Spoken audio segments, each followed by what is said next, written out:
Assalamualaikum warahmatullahi wabarakatuh. Here's a food for thought, ladies and gentlemen. Knowing that you now have every single possible information and knowledge in the whole world within the palm of your hand, is going to a classroom really worth it anymore at today's day and age? To answer this question, let's explore how the new and old ways of education compares, namely e-learning and classroom learning. Which is the best and which methods should we implement for the future of Indonesian academia? My name is Rakryan Wirabrama from Senior High School 5 Purwokerto, and without any further ado, let's begin. Ladies and gentlemen, the birth of education strongly correlates with the birth of classrooms.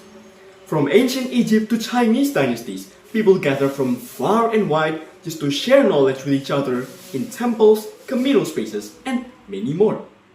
These so-called learning spaces eventually evolved to what we call now the classroom in the modern age. However, as our understanding of knowledge, education, and technology improved, in the 21st century, applications such as Zoom, Wikipedia, and Google Classroom have paved their way for the revolutionary way of e-learning. Now that we've understood the origins of these two methods, let's analyze them one by one. First, the traditional classroom is very rigid in structure. What does that mean?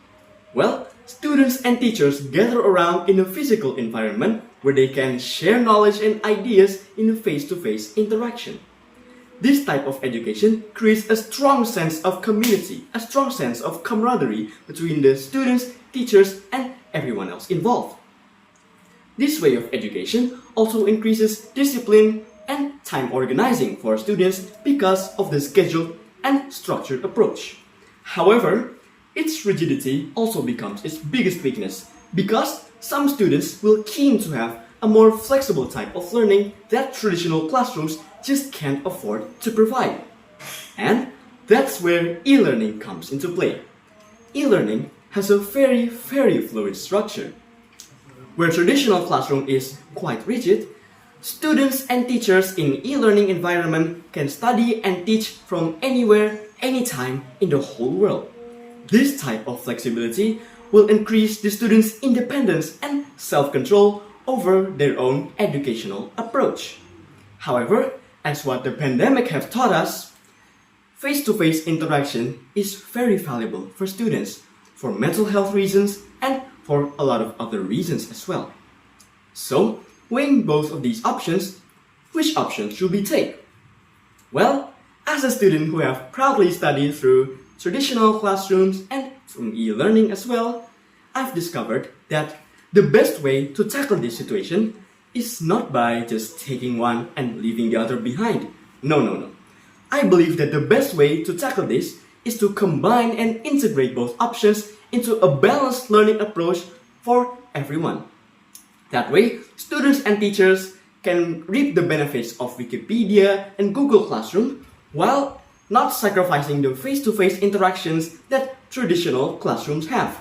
That way, everyone else will get the benefits that traditional classrooms offer and e-learning offers. In conclusion, ladies and gentlemen, imagine a plate of cookies and a glass of milk. Well, both of these objects seem to be fine and dandy as their own. But combining it is where the real magic happens. By combining e-learning and traditional learning, we can create the best educational system for Indonesia 2024 and for the future as well.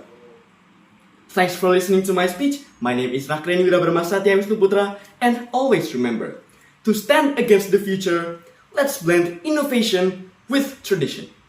Wassalamualaikum warahmatullahi wabarakatuh.